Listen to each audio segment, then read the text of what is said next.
Assalomu alaykum do'stlar, qadrli yo'ldoshlar. Dominant to'g'rilarimizga o'sha zakaz olishni boshladik. O'tgan safargi videolarda men dominant to'g'rilari haqida qisqacha ma'lumot berib o'tganman. Ko'rmaganlar bemalol nima qilib ko'rib olsa bo'ladi. O'zbekistonda yangi dominant zotlari keldi. Lamon Brown va Adlerskiy avlodlari deb chiqargandik. Endi bu to'g'rilarimizda 2 oylik qilib berilyapti. 2 oylikda sotib olishlari mumkin, bemalol xarid qilib.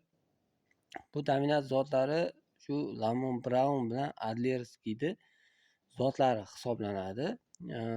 Mana shu bulari qizil to'g'ri bo'ladi. Qizil to'g'rilarimiz yiliga 290-300 tagacha tuxum beradi. 290-310 tagacha tuxum beradi.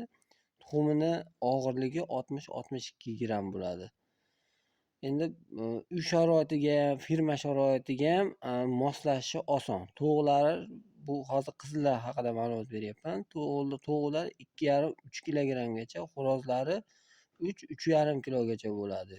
Kuniga tovuq boshiga 120-125 gramdan yemiydi.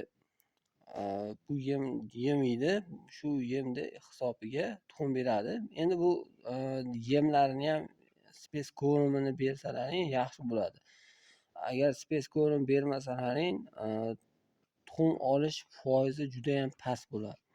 Endi yashab ketishi misol 95-97% yashab ketish ehtimoli yuqori.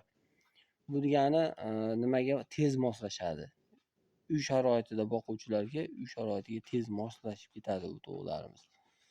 Taylarini quruq qilib, yaxshi qilib boqilsa, to'g'rilarimiz sizlarga ham ancha yaxshi foydasini qilib beradi. Endi Adlerskiyga o'xshaganlarimiz ham bor. Bu Adlerskiyga o'xshaganlarimiz ham yiliga 300-315 tagacha tuxum beradi. Tuxumini og'irligi 58-60 gram bo'ladi. Qizilda ham, Adlerskiyga o'xshaganda ham ikkalasini tuxumini rangi qizg'ich bo'ladi. Xuddi uy tuxumiga o'xshagan bo'ladi. Po'stlog'i ham qalin bo'ladi bular. Bu Adlerskiyga o'xshagan ham bemalol uy sharoitiga moslashib ketadi. Tovuqlari 2 kilo, 2 kilo 800 gacha bo'ladi. Xo'rozlari 2 kilo 800 dan 3 kilogacha bo'ladi. Tovuqlarimiz ham 120-125 gramdan yemiydi. Buni ham uy sharoitiga tez moslashib ketadi. Endi qo'rqoq tovuqdan emas. Ko'pchilik o'sha tovuq boqishni biladi. Misol qora tovuq, qizil tovuq boqilgan. Endi qora tovuqlardan farqi shundaki, bularga makka, bug'doy bilan berib qo'ysalaring, kasalligi kelib chiqaveradi. Misol nimani hisobiga? Boringki, bu tovuqlar kuniga tuxum beradi. Shuni hisobiga agarda tuxumdagi misol kalsiylar, vitaminlar yetishmayotgan bo'lsa, tovuq ilojsiz o'sha tuxumni yetiltirib berish natijasida o'zini organizmidagi vitaminlarni o'sha tuxumga nima qilib tug'iradi. Buning natijasida tovuqni o'zida organizmida o'sha vitaminlar, misol boringki D, E vitaminlari, kalsiylar yetishmovchiligi boshlanadi, tovuq kasallikka chalinib qoladi.